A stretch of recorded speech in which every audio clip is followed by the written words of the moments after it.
governments make laws about things like contraception, abortion. What are they doing? Right if they didn't make any kinds of laws about those things at all. And you see that's very, very important sort of thing. And of course, they've often had laws about sexual practices. And again, you might wonder, why would they regulate these things at all? So, the other thought we had was that had we been brought up in a different kind of society than the one we have been brought up in, what we would find, so to speak, natural, or maybe what our own sexual predilections, tastes, habits are, would be different. And that's something that I think we can often be blind to, because we always see things the way we do them. We don't think about how we might have been brought up differently. So those were the things we mostly looked at last time. Now I want to put another idea on the table, and we'll start looking at the speeches and symposium. So I got just one more thing that we thought about last time, was the idea of an erotic authority. Who would we talk to find out the truth about? And we discovered, which takes no time at all, that in our society there are massive numbers of self-styled authorities, all with a certain amount of cachet, right? Or a certain amount of credibility. It's not as if they're like Ouija boards or something. But at the same time, we might wonder where they get their knowledge from. So in some cases, pretty easy, right? We know where doctors get their knowledge from. And we know, too, that a huge aspect of sexuality, and a disturbing one, I suppose, is how closely knit our history, our sexual history, has been with the history of sexually transmitted diseases. It's easy to overlook that. But I think when we encountered the AIDS epidemic, you could, again, so after all, we took care of syphilis and gonorrhea and lots of other sexually transmitted diseases. And in a way, they just disappeared, like other things, cholera and other things, from our vision. And then AIDS brought it all suddenly back, that when you had sex with somebody, well, as the story went with AIDS, you were having sex with everyone they'd ever had sex with, right? Because you were coming into contact with bodily fluids, viruses that had been kind of traumatic thought, right? And that too colors our conception or perception of our sexual lives, that they are caught up with our health and with disease. So we want to hold that too. So in the case of medicine, we see its role in our sexual lives, and we also have a very good understanding of where medical knowledge comes from. Though, and let me just put one little fact on the table. I was shocked by it. I went to see my doctor, who works in the medical school here and trains young doctors. He said, well, you know, now we've moved to evidence-based medicine. And I thought, gee, what was it based on before? That was the thought. But actually, it's a model of medicine. And it's a very interesting one. So it used to be that the trained doctor, a good doctor, was sort of the embodiment of medical knowledge, and a good doctor's judgment about your symptoms and how to treat you was the best thing going. That was the best instrument. But now we've got ready access to huge amounts of empirical studies of how certain kinds of treatments have worked. And they're instantly accessible. You can just, you can just take out a cell phone, and instead of thinking, I'm going to give you the little red pill because I had a patient that had symptoms like yours, and the red pill sort of works. Why don't you try it? Which is sort of roughly the way it used to go, right? Or, hey, the drug companies have given me a bunch of free samples of this stuff. Why don't you try a pack and see what it does? Now you can actually go and is there any real evidence that the red pill treats this disease? And you can look at huge population studies. And that's what evidence-based medicine is. So in the case of medicine, we've got a really good, it's good to go to the doctors. Doctors actually do know what they're talking about. But now let's look at a journalist writing, or somebody writing for a magazine, telling us how to organize our erotic, romantic lives. Right? Whatever it is, where did they get their knowledge? I mean, it's not as if we can sort of say, so someone says, how to please a woman in bed, right? And you get a thing, and then there's somebody's writing the article, and then you get a whole big load of stuff on the page. Yeah, how do they know that? Where does that come from? I mean, are we going to look at statistical studies of reports and evidence on this? Probably not. In a way, I think they kind of just make it up, right, in a way, and think, well, that's kind of plausible, or my girlfriend likes that, or they talk to a few guys in a bar, and they think, okay, that's got to be, right? I don't know how they do it. But anyway, we should be suspicious about that. So that was the other thing we talked about. Now I want to put another idea on the table to explore in the symposium, and it's this idea. The role of love stories in our love lives. So the thought is, when we think about love, we think about a narrative, a little story that seems to embody what love is. So this happens, then that happens, then this happens, then we do that, then we do this, right? And that's the sort of thought. It comes with a whole set of bells and whistles, right? So that's one. The thought is that when you think that you've fallen in love with someone or you are in love with someone, along comes with it a kind of story. And a different thought is that every love story is in fact a seductive device.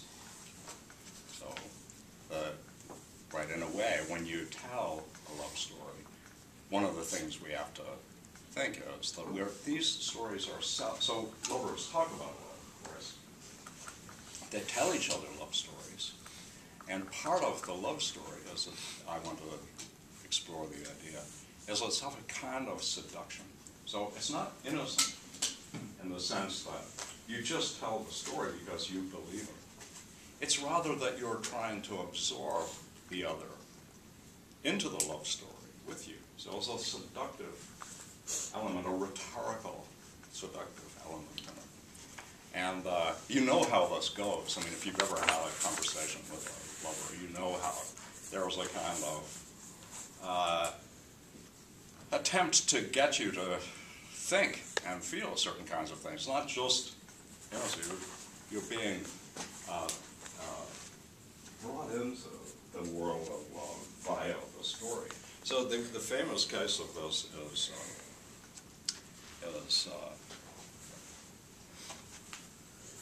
Eloise and Abelard. Do you know those stories? It's great. So Eloise writes the story. It's like one of the first pieces of women sort of stories about love. Abelard was a famous theologian. Eloise is his student. And they read chivalric romances together as part of her education. So they're reading love stories. And as a result of reading the love stories, they fall in love with each other. They're seduced by the story and the sort of seeing themselves. And there's the famous line that always says, "That day we read no more." So they started then to actually act out the love story. Great. So love stories are seductive mechanisms, and that means that they operate not just kind of on our disembodied intelligence, if there is such a thing, but they operate on our feelings and emotions too, to get us to feel certain kinds of things. So when we look at, and you see that there's a train in Plato, it starts with this story of guys sitting around a table explaining what love is. They all seem to know what it is, right? It gravitates off into a strange event at the end where Alcibiades, the most handsome man in Athens, shows up drunk, disrupts everything, right? Turns it all into turmoil, talks not about a love story, about in the case of what love is, but talks about his love for Socrates, right? Their love story, not a general theory, but a particular case. Then the Phaedrus, which we're going to read next, starts with a young boy reading a love story, right, that an older man has written. And the point of the story is to say, don't give your sexual favors to someone who's in love with you. Lovers are kind of crazy, you know, they're out of their minds, and they don't know what's good for you, and they just want one thing, and, you know, instead you should give your sexual favors to me, who doesn't love you. Right? Because I've got your interests at heart, right? It's great. You know, and Socrates goes through this, and then the Phaedrus ends up with a story about rhetoric. It seems to change to a new topic altogether, which is how to give a persuasive speech. And what you realize is that from the beginning, you've been in the world, right? All the speeches are persuasive speeches, right? They're all, everybody tells not just a story about love, but their love story with their beloved around, right? So the story is, you know what love is like? It's like what you and I have, right? We're the models, right? Okay, so that's the kind of picture I want you to have in mind, and I think that it's right, in the following sense, that all these stories, for example, in magazines, are not just neutral stories, right, presenting us with the facts. They're rather seductive mechanisms saying, you know, this is what you should be doing, right? This is how to do it. And so it's not surprising that if we look at sexual practices in the United States, for example, or any Western country, and then we trace trends, you know, which sexual practices are, you know, dominant or prominent or most wanted or found most exciting, or, you know, now practiced by far more people than used to practice them. We can see the effects of these stories that say, you should be doing this too. You're not doing this? Well, there must be something wrong. Maybe you should, right? That's the point. Okay, so now, let's take a look at the symposium. And let's start with the opening, which I asked you to pay special attention to, right? Because it's really a sort of weird introduction, because it starts with a whole lot of postponements of things, right? So when are we ever going to get to the action here? So if we look at it, we start on page 26. So Apollodorus, and your question doesn't find me unprepared. Just the other day, as it happens, I was walking to the city from my home in Phaleron when a man I know, who was making his way behind me, saw me and called me from a distance. The gentleman from Phaleron, he yelled, trying to be funny, "Hey, Apollodorus, wait." So I stopped and waited. "Apollodorus, I've been looking for you," he said. "You know, there once was a gathering at Agathon's house when Socrates, Alcibiades, and their friends had dinner together. I wanted to ask you about the speeches they made on love. What were they? I heard a version from a man who hailed from Phoenix."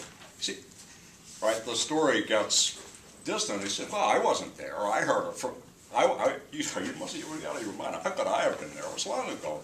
I heard it from somebody." So, okay, and what do you think is going on with all that postponed, deferred action? Why don't we just get down to it? Oh, in a way, here, think about it this way, maybe. What does it show you? What do you, if you were just reading that and you thought, what should I take away from this description? Yeah. Well, you're not really getting a first-hand account. So. Well, that's absolutely right. You're not. You're getting a complexly removed picture, and that always should make us worry, or we should question. Yes? But then at the same time as you're getting a series of removes, you're getting another bit of information, right? And right, so think about it this way. Right? So here, if we look at the removes, so here's the action, right? And we look at the removes going this way. We seem to get further away. But what if we flip it around and look at it this way? What can we infer from the switching the direction around? Yeah? There are some authorities that are really considered the authority, and you have to track them down to find the truth. So that's an interesting take on it. So one thought is, you want to get closer to who was there to get the information. So you might think, well, if that's our little epistemological model, right, get eyewitnesses, then the issue of authority of knowledge is settled right from the beginning, because now you're going to have to ask the same question about how all these guys sitting around the table know what they know about love, right? So that's very good. I hadn't thought about it, so it's a really good insight. There's another one, another thing that you can learn. So we've got here's Socrates right down here. And then we've got Apollodorus. So, what's the next question we can ask?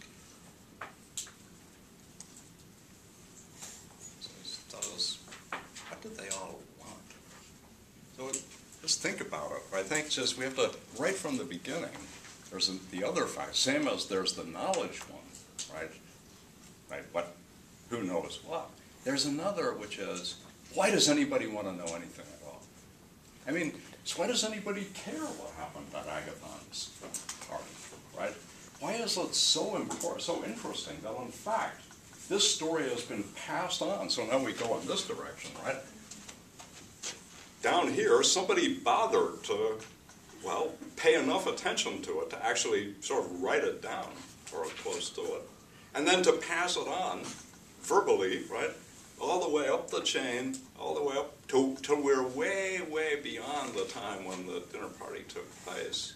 We're way out here, and of course, well, you know, we're way out here reading the same damn story, and we've been doing it for 2,500 years, right?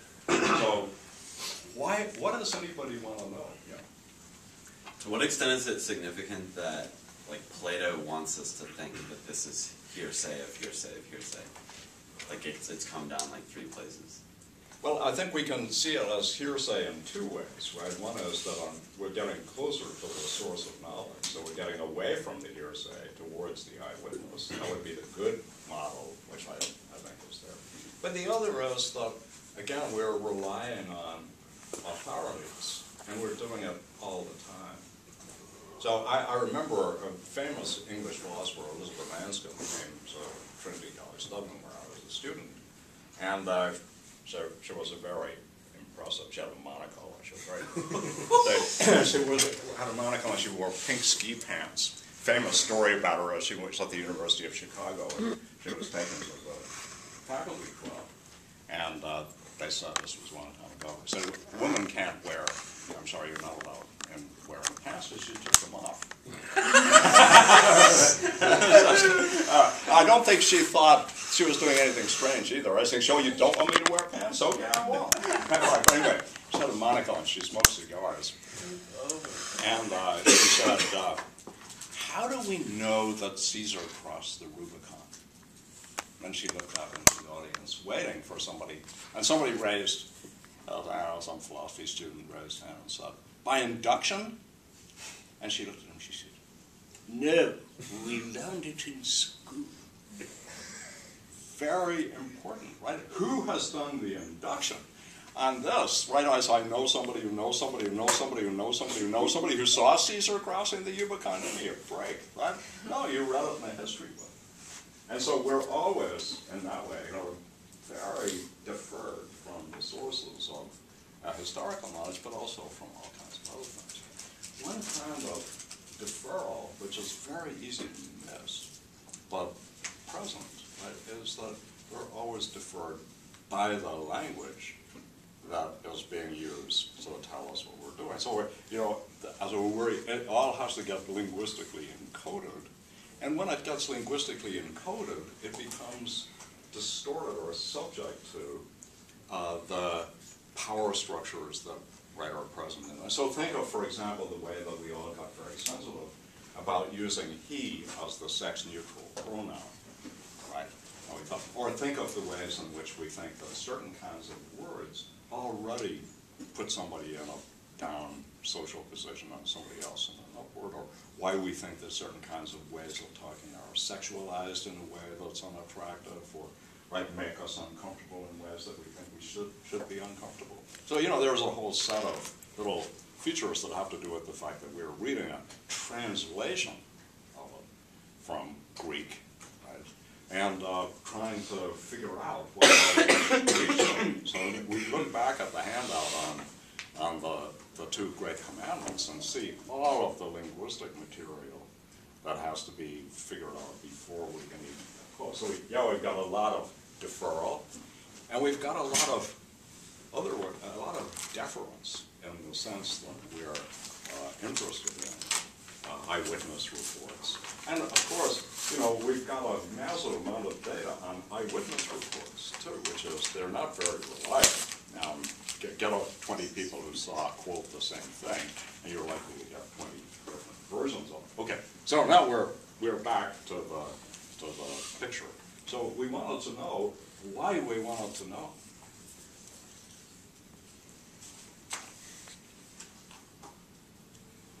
Yeah. In like the second speech, Yeah. which is more critical than Yeah. Phaedrus's, it stresses that there's there's this concept of two loves, one of which is very dangerous. Yeah. So part of the reason why you want to know what love is because love often goes wrong, love makes people crazy, that kind of thing. Now you moved to the, which is not wrong, no, it was just that there are two targets, right? One is, what did they say? And we want to know that because we want to know about love. But that's not how the thing is introduced, right? It doesn't go like this. Hey, remember that speech about, I really want to hear about love? It's rather, who do you want to hear about? Who are they all interested in? All these speech makers. You were going to say something. I mean, they're all interested in Socrates. Yeah. But on the top of page 27, the man who approaches Apollodorus is like talking about how he used to like wander aimlessly and wants something purposeful. Uh-huh. And that's why he wants to like learn about what happened. Where was that? That's on the top page, what did you say, 27? I think he's. Oh, I maybe see, it's yeah. This is, not yeah. right. Before I found Socrates and philosophy, right, Mm-hmm. I was the most worthless man on earth, and so on. So there are two different thoughts in this. One might be that, well, they all want to know about love. They all want to know about Socrates. They all want to know about philosophy. And of course, the other one is, everybody likes a good story. And this one is pretty good. Right? It ends with, especially with a terrific story from Alcibiades, who's a very important person in Greek history. So he's kind of a combination of very wealthy aristocrat, pop singer, gold medal winning, Olympic athlete, man about town, politician, general, somebody everybody would know about. Okay, so there are a lot of targets.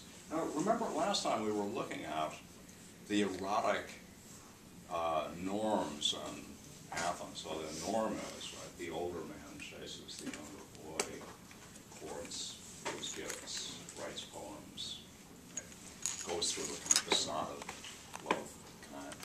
So what's weird about this arrangement, everybody wanting to know about Socrates?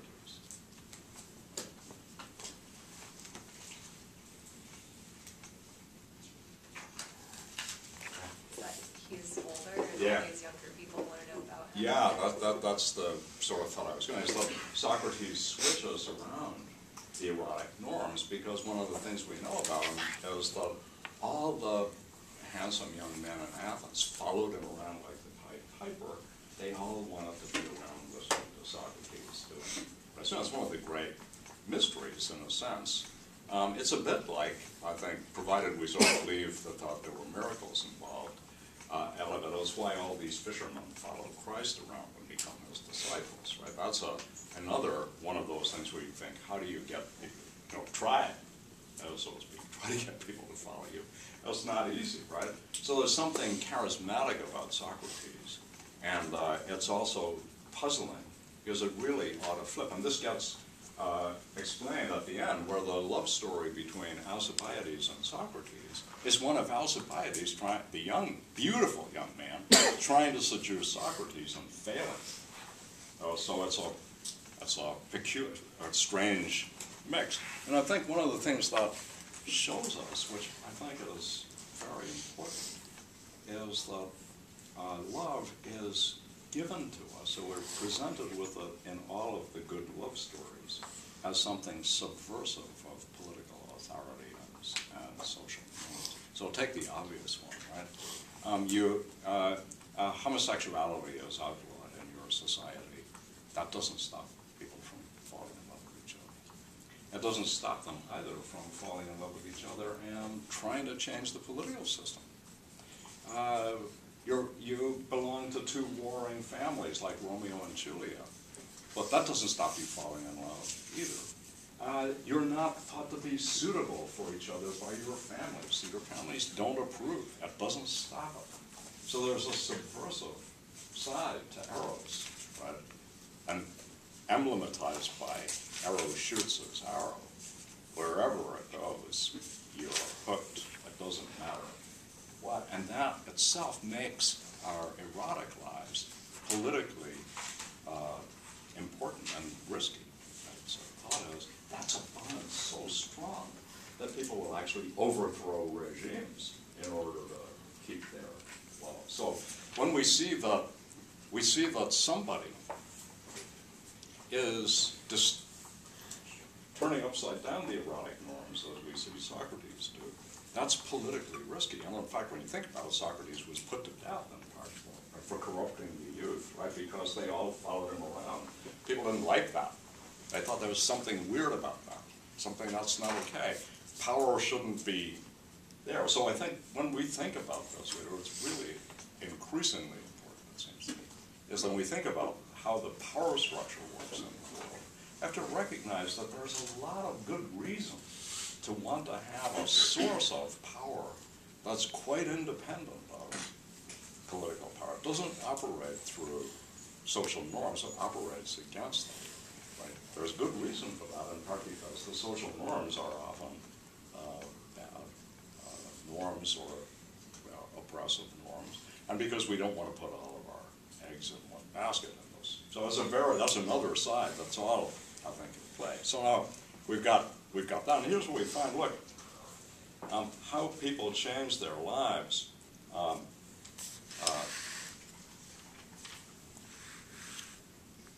Just look at midway down page 27. There was a fellow who told Phoenix, a fellow called Aristodemus, a real runt of a man who always went barefoot. He went to the party because I think he was obsessed with Socrates, one of the worst cases at that time.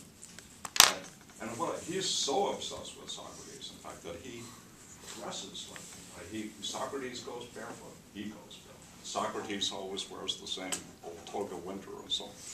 So does Aristodemus. Now, the thought is, right, mesmeric characters like Socrates get copied. And we try to make ourselves like them in all kinds of ways, some of which may not be what they're about at all. Right? So the thought might be that you take something that's not essential, namely that he walks around barefoot, say, and you make that how you copy, but not, say, his philosophical interest. So I think one of the things that Plato is going to be trying to tell us is that it's okay to be interested in Socrates, provided that your interest in Socrates is your route to philosophy.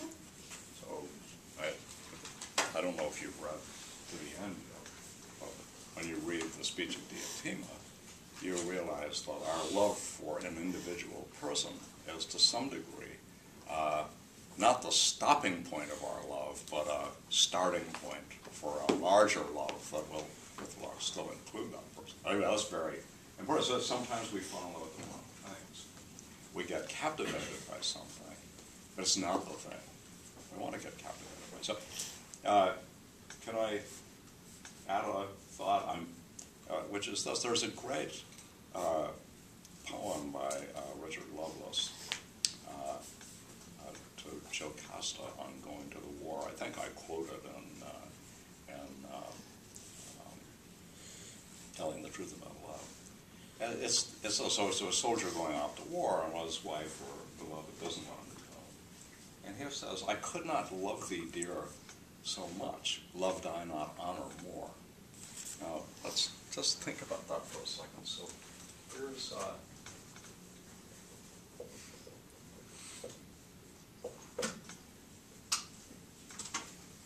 and the love, this love has to go this way.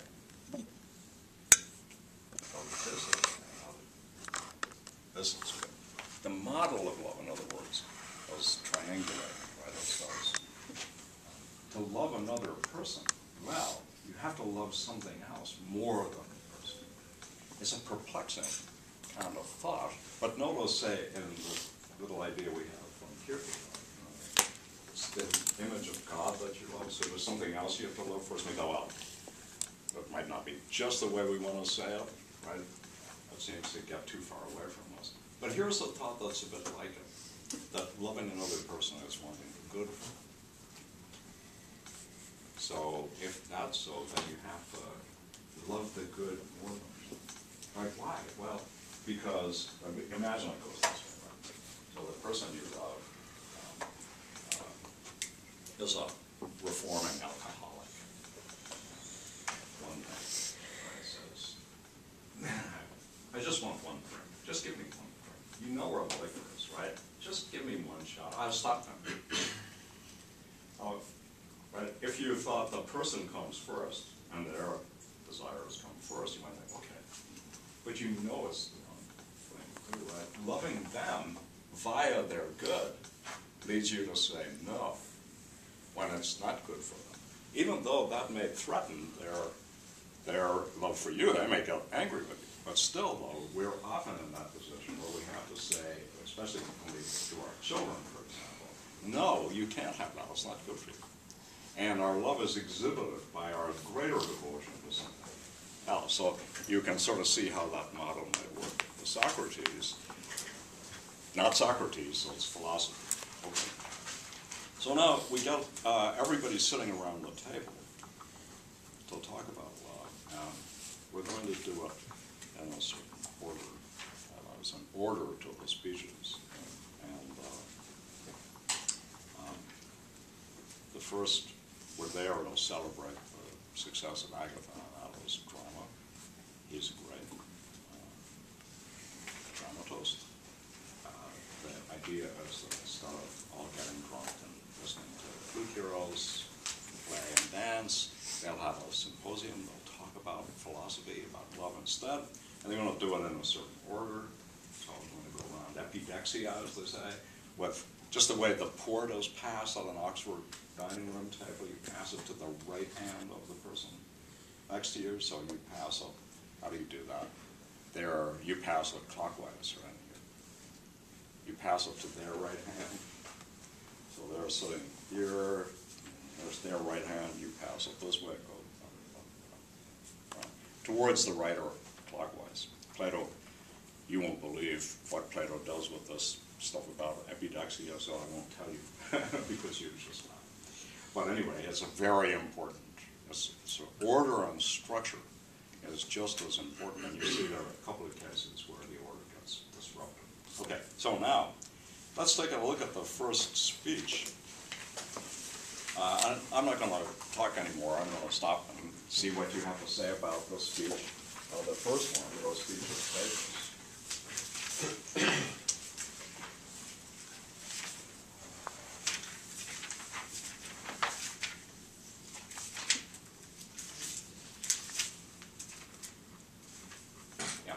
Yeah, the big takeaway for me from this is that you're just like he says that love tends to like act as kind of an outside like enforcer.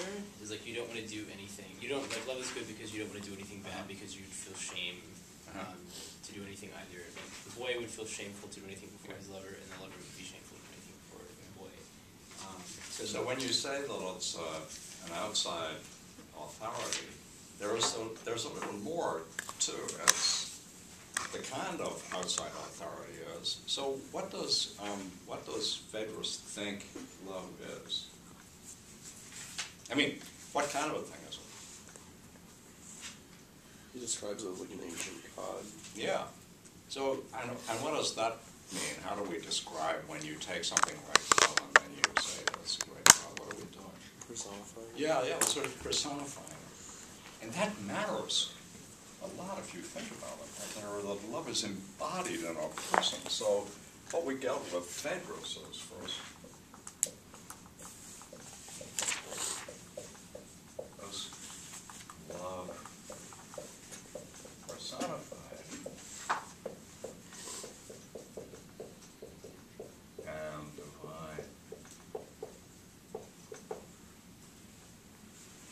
So we can think about, we know about the Gospel of John. God is love. Oh.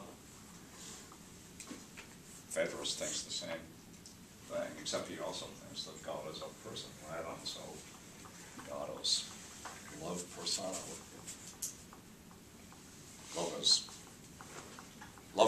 Love is a divinity, personified in a divinity.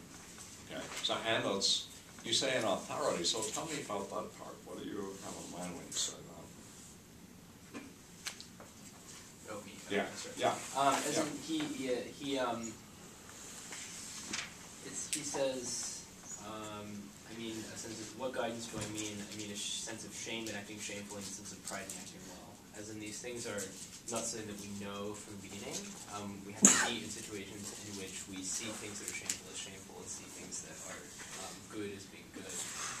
And love is like love the God, but also the condition is something that like reveals those things to us, or we otherwise wouldn't be able to see them. So one of the key sort of thoughts in the speech, I want to try to keep track of them as sort of 1, 2, love and shame are connected. And could you tell me a little story? Could someone tell me a little story from Phaedrus about how love and shame are connected? Yeah. Shame is like embarrassment before your lover. Yeah. So think of it. So the thought would be, right? So it's like the famous Spartan 100, right? Who were made up of older male lovers and the younger boys. And the thought was that everyone fought better because your lover was looking on. You wanted to do especially well for the person that you love in the eyes of the person that you love. And so by putting a whole lot of fighting people together who actually loved each other, or these love bonds, you got better fighter. And if history is anything to go by, that's right. They were invincible. They were really powerful fighting. I had a lunch with a Marine colonel who was telling me how bad it was to have homosexual relation, how male homosexuals in the military, because they undercut morale, and it was just bad for fighting. And I gave him the example of the Spartans, and he was persuaded by it and went to talk to his pastor about how it was really important that we should stop saying this thing because there was empirical evidence to show that it was. Isn't that amazing? I mean, sometimes a fact can do wonders, right? Like you think, oh, that's something to think about. And in fact, I don't know that it resulted in any change in the military, but at least it changed one military mind. So love and shame. Now think about love and shame for a second and see if you agree. Do you think that that's the way you would think about how love and shame are connected?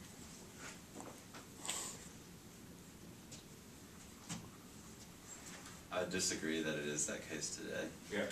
Say again? I would disagree that it is that way today. Yeah. I think that we've like sort of prioritized the amount of like actually weight we give to our sexual partners because we sort of see them as maybe like in it for the wrong reasons, or maybe we are, or something like that. So you went in a direction I didn't expect, but so the thought is that you went for sexual partners, right? And the thought is that because you think that each of you might be in it for certain kinds of reasons, the idea of what the other person thinks of you is less important. Is that the kind of rough That's idea? what I was getting at. Yeah, yeah. So It might be that if you were thinking this way, that was really kind of interesting, right? So it might be that, I'm going to give you an analogy and see what you think of it. So maybe there's somebody that you really like playing squash with, right? But actually you think that otherwise he's an asshole, right? I mean, you wouldn't let your sister marry him. You really don't want to be friends with him, but he's great to play squash with. He's a really good squash player, right? Yeah. So, you know, you might well think that, you know, she's great in bed, but we don't.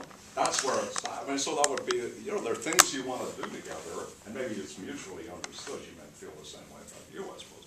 But that's the thing, it's a partial personal. So you're in it for an interest, and if the other person caters to the interest, that's all that you expect. And you know, we think about all the relations we have that are like this, which we only want a little bit of. We only want something in particular from the person. I mean, you really don't care whether your doctor is interested in music. You know, maybe he's got a, you know, he's just tone deaf and he never listens to music, or the music he listens to is ghastly. But he's a really good doctor. And the same goes for, do you really care if the chef at the restaurant that you like, you know, is unkind to his children, as long as he makes really good? We could get worried, but, right? You know, how far we go with this, but roughly speaking, yeah. Okay, so so that would be where, and then what you would think is, no, if my sex partner was watching me, that wouldn't make me want to do better because I'd be ashamed to do better, because I really don't think she cares about outside of me at all. Yeah, so that certainly seems like you could tell a story like that. Yeah. I wanted to say two things. The first is, I think there's an interesting way in which, when we're trying to like green the economy or like introduce morals into consumer products or whatever, we do actually end up caring about, not literally like the goodness of one individual, but about a company. Like, how altruistic are they? They care about the environment, and like we think that we're better people by buying into moralistic, you know, ventures or whatever. But so I just want to push back on that a little bit. The other thing is, Thomas and I were in an existentialism class, and I'm actually deeply persuaded by Sartre's approach to love and shame. How whenever one encounters the other, there's this shameful, self-conscious reflection. And I don't know if I completely agree with it, but I do think it. There's a bit of a discussion of it on Love's Confusions. You might want to read it and see if you think about it. Sardo's weird. Sweetheart. Let me take another example. So one of the thoughts that you might have is that in intimate relations, the sphere of shame changes. Right? So think about the fact that there are all kinds of things that you would be ashamed to do in front of somebody else that you wouldn't be ashamed to do in front of your lover, right? In part because within the intimate sphere, all kinds of things are sort of opened up. I mean, you probably wouldn't go to the bathroom in front of a stranger, but you might in front of your, you know, an intimate partner. There are all kinds of things that you know, where you just, the boundaries change, right? So perhaps a different thought would be, if we think about love and shame, one of the things we're going to have to do is we're going to have to parse shame. You know, we're going to have to parse it out and see whether we really think. So a lot depends here on what you think. So let me go back to the example that you gave. So we start with a very narrow notion. But actually there's room for shame, but it's a narrow kind of shame, even in these things. So I'll take the squash playing. It's just a different one. Right, so you would be ashamed to cheat in the squash game, though you wouldn't be at all ashamed to cheat the guy at a business venture if you could get away with it. It's just sort of talk it up, right? You think, yeah, we're, right, and in the same, there are things that you might be ashamed to do, even with your sex partner, right? Because that does fall within the realm in which you're in it together, right? So, maybe it would be just this, that, yeah, well, now you've had an orgasm, what do you care? On this occasion, you're just not concerned about her pleasure at all, and that would be somewhere she could shame you about that, right? And so what we have to do is think that when we look at parse out shame, one of the things we're going to do is we're going to be led to think about the size of the good that's involved. So notice that in the example that Agathon gives, it's you'd be ashamed to behave like a coward on the battlefield, right? That's why? Well, because that's the nature of the good that you guys are in it together to achieve, right? But you wouldn't be ashamed to do other things, perhaps, right? Shame is not all one thing, right? There are all kinds of things that you wouldn't want to catch your mother doing it, right? Or you wouldn't want your mother to catch you doing it, but you wouldn't mind if your best friend caught you doing it. Like, think about looking at pornography on your computer. If your best friend caught you doing it, it might not be a problem at all, and join you, right? But if you probably wouldn't like your mother to catch you, or your father, or your sister, or something. You could just find the right group where you think, gee, I'd feel weird about that. So we can check out that sort of weirdness sphere. Yeah. Okay, but right. So I think if these two things are connected, that's already an important little fact about both of them, which is that love and shame are somehow connected together. So that's a bit. Look, love is personified and divine, and there's more to it than that, by the way. What gender is love? What is it a god or a goddess? It's a god, right? So it's and male. And the other thing is, it's got another important feature, right? It's got a couple of important features. This god. It's the oldest god. It's a very ancient god, and it's the oldest, and divine, and male, and oldest. Gives the greatest good. Because even the other gods love, and it gives the greatest good. And the source of great, yeah. Could you read me that little bit? He says, all sides agree then that love is one of the most ancient gods. As such, he gives to us the greatest goods. Uh-huh.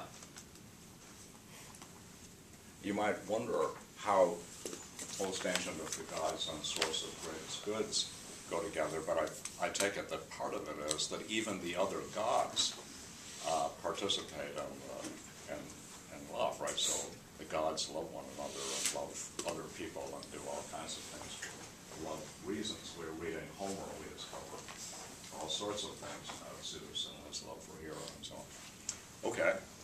Any more? He's got another feature I seem to remember.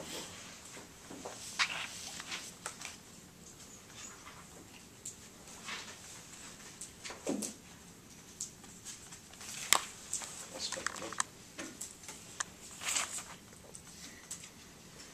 Love is a great God. We honor him, blah.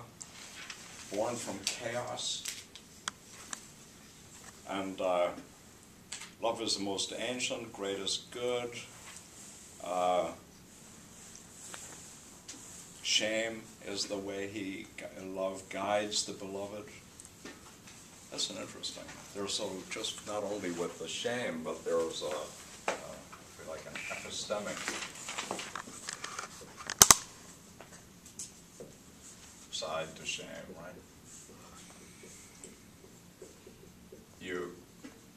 So let's see, what guidance do I mean?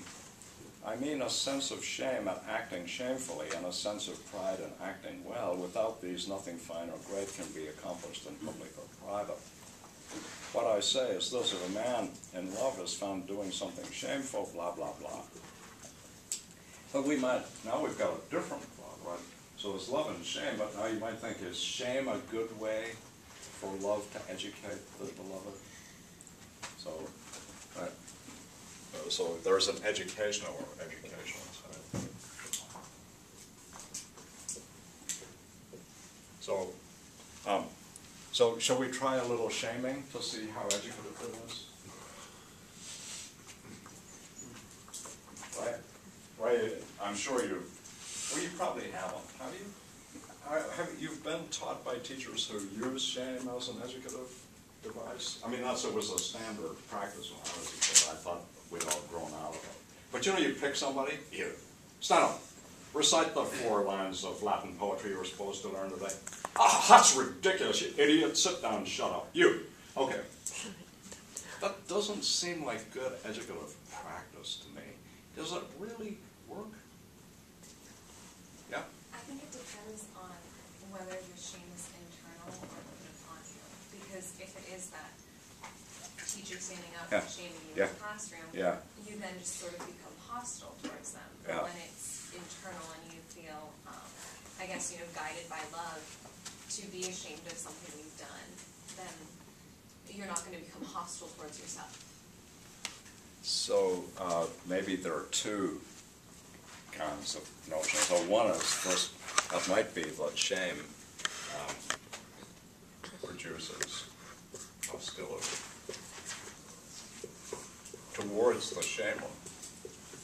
So remember, in this case, you already love the person. But of course, if we just look at it, shaming, right, not part of love. So your bond to the other person is subject to being disturbed by the fact that they shame you, right?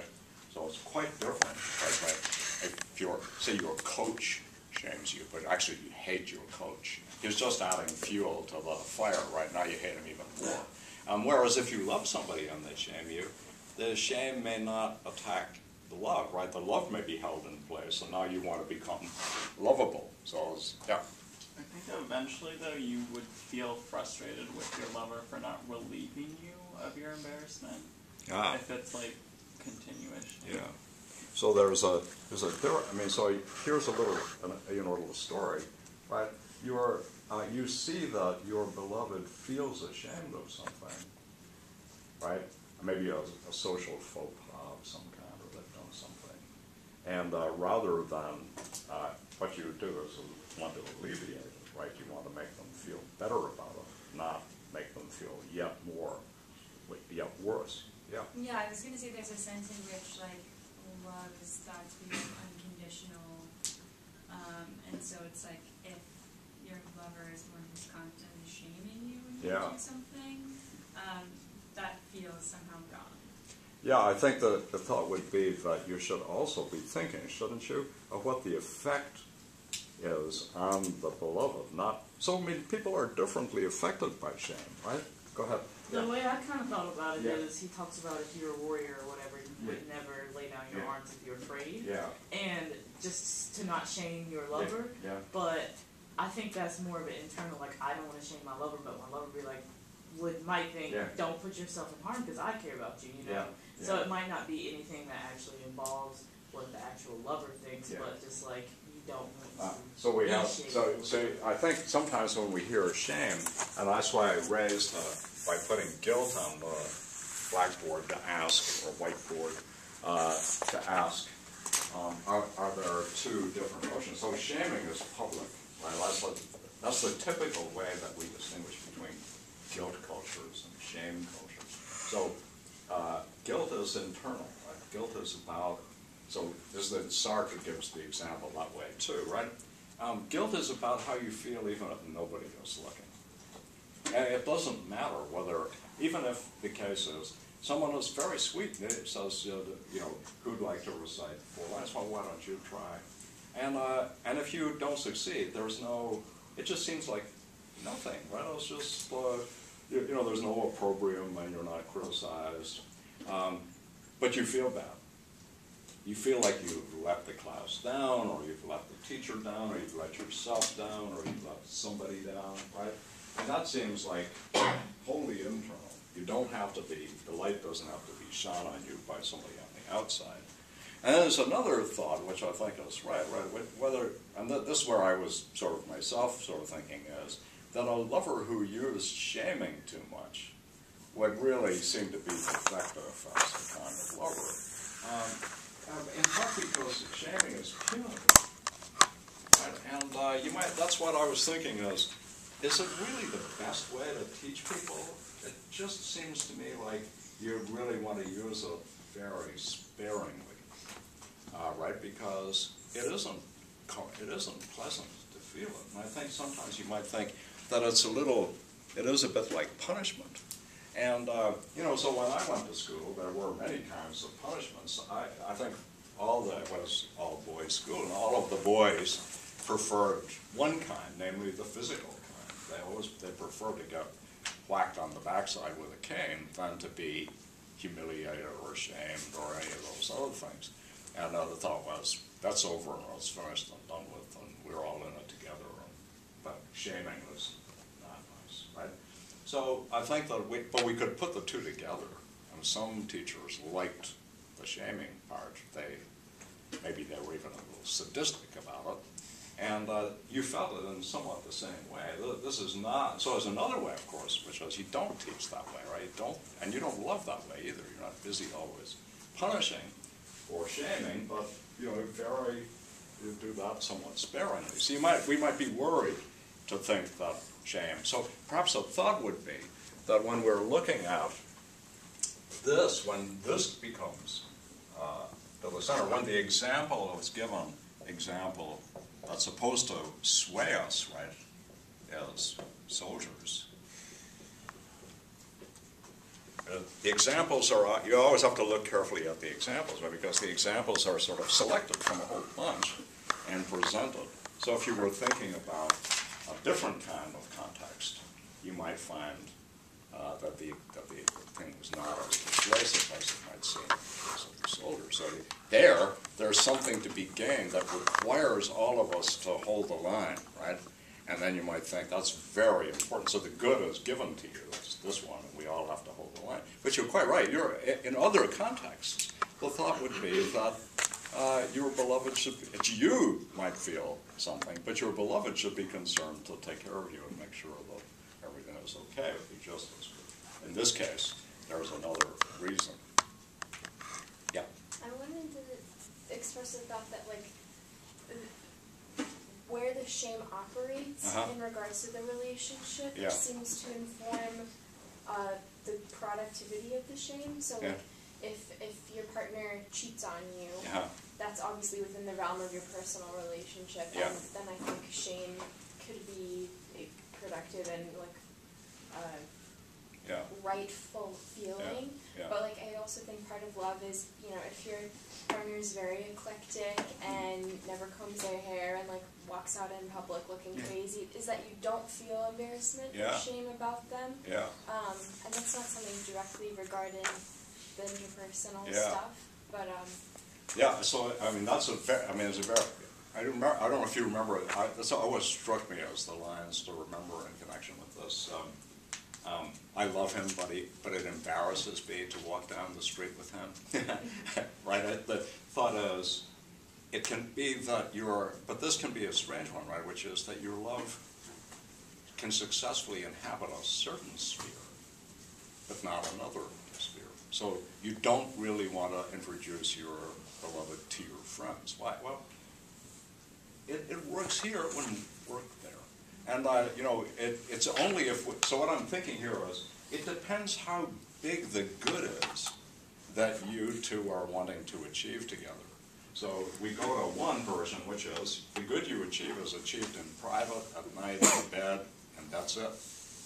Another one, right, is it's achieved on the squash court, and that's it. And then another is it's achieved, well, in a broader realm of your private life, but that's it. It doesn't export. You can't take it out on the street, although within its confines it works very well.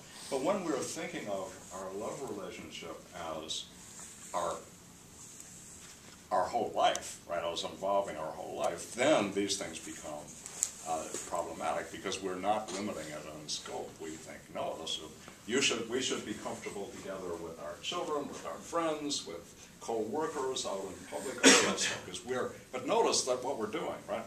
We're moving up the sphere within which we think things things should work. And that can work out in a, if you read the last chapter, it's only a few pages of Love's Confusions, you'll see one of the ways you could think of this is, we're wrong to think that our lovers have to be in the sphere of our whole life. We might want to partition out our life into different spheres and say, well, this one works there and that one works here. I don't have to put them all into one basket in order to have a good life. Yeah. Yeah, I think I'm going to disagree with that. Where one of my favorite novels is Virginia Woolf's book, Miss Dalloway. Virginia Woolf. Yeah, and like kind of the big that deals a lot with these kind of questions of closeness, and like the big moments whenever someone does like express love in the truest sense, or like bring in like their most like kind of transcendental understanding of self, are precisely moments when they're alone, not when they're in public. And Clarissa, like who's the main character, there's a really incredible scene where she's sitting on a bus looking out. At the people crossing, and she says, like, there must be some life after death because we give so little of ourselves over to others in public. Yeah. I think one of the things we might want to say is that when we're imagining love, right, and interpersonal love, we're also imagining a whole world within which it's going to operate. And depending on how we imagine that world, we can locate love at different places in it. So we can think that the love of another person has to fill up a whole big space or a much smaller space, and that can be, no, it can be something that's achieved by the couple together in privacy, not exportable, right, something like that. So, but all of these are, we should see it this way. These are all sort of options, right? It's not as if one is just given as absolutely right. We should rather think just where we draw the line, what kind of good we're in. So when Lovelace's narrator says, "I could not love thee, dear, so much loved I not honor more," the right response to Althea is something like this: why is it honor that you have to love more? Well, honor is just one kind of good. So here's how I would think of it, right? So he wants to go to war, right? He thinks he should go to war. He thinks that being a man and being who he is requires him to go off and fight for his country. And so of the many goods that there are in the world, he picks honor as the one that he couldn't love her so much if he didn't love honor more. But you might think, well, why pick honor? I mean, honor is only one good. Why not pick another? And a big part of, so if we think about in the First World War, where when people were apparently able-bodied men walking around in England weren't off fighting, they were given a white feather by women. You're a coward. It's shameful. But when we look at this, in part because we understand more about the First World War, right? What we think is they really shouldn't have gone to war. It's not obvious that honor is the most important good. It's important. But if we had a different scale of goods, we might all say, screw the war. We're all going to quit. This war is stupid. What are we fighting for? The Archduke Ferdinand was shot in Sarajevo, and now we're going to have hundreds of millions of people be able to practice. Give me a break. That's stupid. In fact, the First World War, well, all wars seem kind of stupid to me, but anyway, right, honor is only one good, and I might well select another one. So when Odysseus goes off to fight to bring back Helen of Troy, right, because she has been taken away by Paris, and he wants to save the family of Menelaus, right, preserve the family, Penelope rightly raises the question of, by saving the family of that Greek harlot, you put your own family at risk, right? I am now left alone and unprotected because you're